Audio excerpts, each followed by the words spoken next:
Hey y'all, I wanted to get on here real quick and give y'all a real quick tip that I really believe in my heart will save you money and it's actually healthier for you. And that's to cook your own food. And let me tell you why.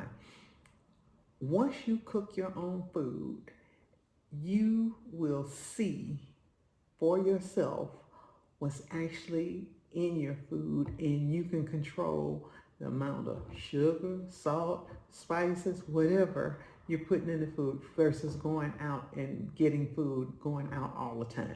It's nothing wrong with going out, y'all. It really isn't anything wrong with going out. But I want to encourage you to cook your food more days of the week than you do going out. And here's a quick little test you can do for yourself, really and truly. Um, Eat whatever you want to eat.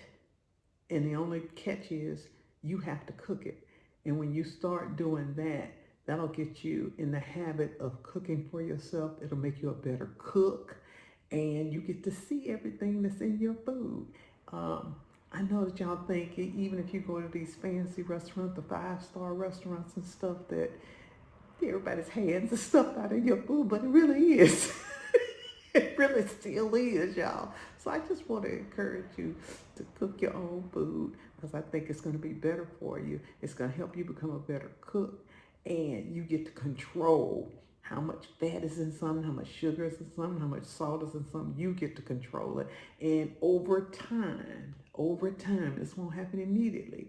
Over time, once you start cooking your own food, you are literally changing your taste buds. And when you taste something, say some processed foods, some chips or cookies or whatever, you taste some of that stuff after you've cooked for a period of time on your own, and you will see, you'll be able to taste, ooh, how sweet that is, or ooh, how salty that is, or ooh, you'll be able to taste that processed, whatever that taste is. It's in processed food, the chemicals, I guess.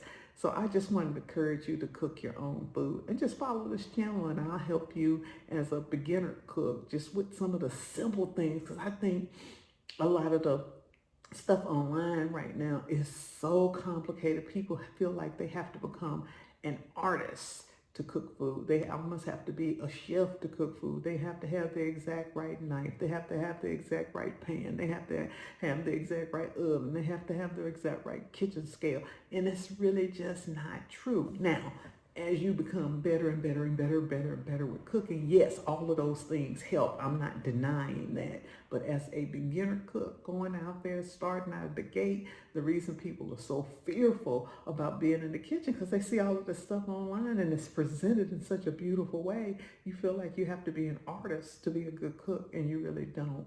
You just got to learn some of the simple things that you need to do. And I encourage you just to start with salt and pepper, because my mama and grandmamas and great grandmamas and all of them cooked for all of those years, all of the wonderful foods we love, and that's what they use. Not saying that you shouldn't explore other spices and herbs from any and everywhere. Not saying that, because I cook with other spices and herbs, but from the beginner cook, start with salt and pepper and get good with that taste on your tongue. Get good with cooking your own food. Get good with controlling the heat. Get good with baking. Get good with roasting. Get good with sauteing. Get good with all of those different techniques. And I promise you, nobody can cook food as good as you for you. That's the tip today. Cook your own food. I'm Val Taylor. Keep following me for these little quick, little easy tips that I think if you start applying, it'll make you a better cook. I'll see you on the next video. Y'all go out and make it a great day. Bye now.